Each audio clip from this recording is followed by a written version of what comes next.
Lin Manuel Miranda.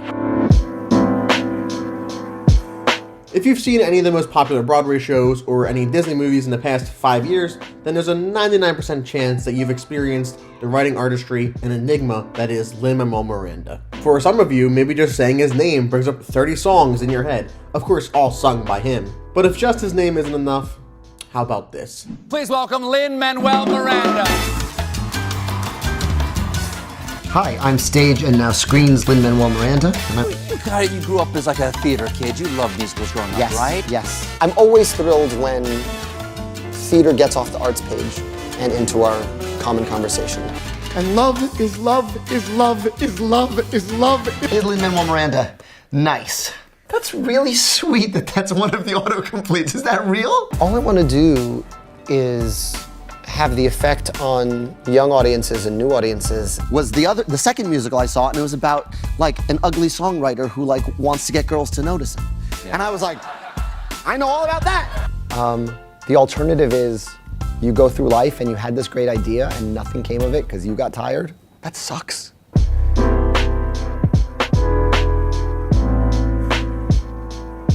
And now that we're on the same page, you can see how big of a part he played in the past generation of Disney movies. But his influence and style has also had another bigger effect, for better and for worse. So the goal of today's video is, number one, to get you to subscribe, and once you've done that, we're going to look into the history, influence, similarities, and the future of all of LM Square's specific type of music.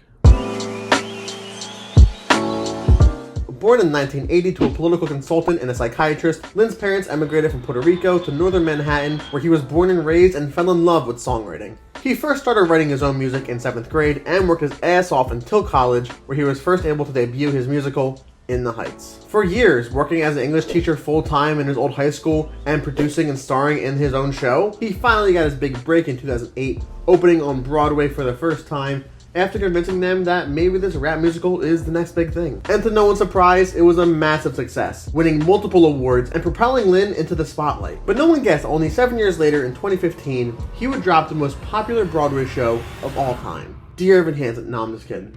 No. Thank God. We all know I'm talking about Hamilton.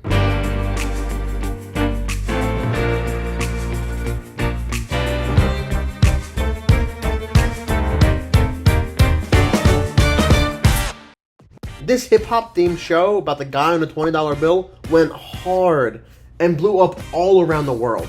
And of course, making himself the lead again, this cemented his role in pioneering rap and hip-hop music into musical theater, a place that only a few years ago wanted nothing to do with it. But this fame didn't just come with a Tony and a Grammy and a Pulitzer Prize. No, it came with something more important: opportunity.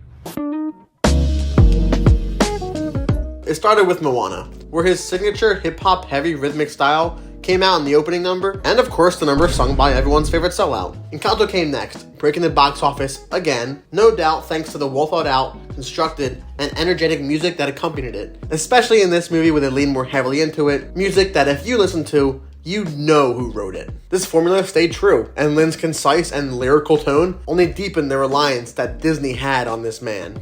And in my opinion, he's personally been holding up all of Disney's musicals they put out in the past few years. But with this becoming the norm, and his tried and true unique style continuing to be successful every time, we have to ask ourselves if this shift in value is going to affect musicals in the future. And unfortunately, it seems like it can be overdone, with the first sign of weakness right under our noses. What happens when Disney takes one of their animated classics, their favorite songwriter, and their favorite actress they keep casting and stuff, even though the only acting she does is just being herself? You get this. From the women who wash all the clothes to the hunter who arrows the bows, the chatter all over the palace is that your Prince Eric is gonna propose. What? To somebody nobody knows. They're saying he suddenly chose. Who? You sound like an owl. Ow, bet it's the kid with the new set of toes. No. Oh yes, anything goes. Who'd ever guess? Our little Ariel's marriage material. Time for the rice and the dress and the what do you call it?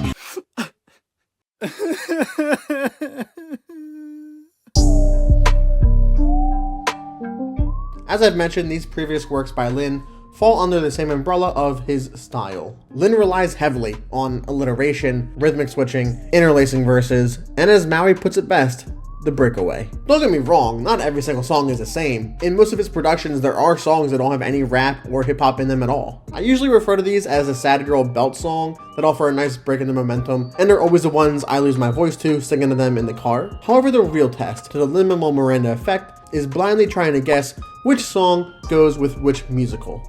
Like this one. I don't know what these other brothers are thinking. They must have been drinking. Get it and let it sink in. Then I'm a feminist swimming in women, gentlemen. Consider it, it's a little different, isn't it? You're thinking it's limited. Give it a minute, envision it. Get in the middle of 70 women on television. Got it? Did you guess In the Heights or Hamilton? Because you're both wrong. It's actually for Bring It On the Musical, which he co-wrote for. Okay. How about this one? Okay, attendance is low, but this is just a hiccup. Once we begin our show, business is gonna pick up. We're 2 blocks from La Casa, it's not a new scene. This is a spot in the plaza, check out the routine. Were you thinking like, oh, maybe Encanto? No, it's Vivo. And if you have a great ear and got all these songs right away, you have to admit, there's something eerily similar through all these songs, even over the wide range of topics from being a high school cheerleader and a founding father, to being a talking monkey and a magic candle. And if you're still not convinced, here's the Act 1 finale for a few shows that he's written for. I can do when the plans break down. We walk in a world full of hope. We walk in a world full of hope.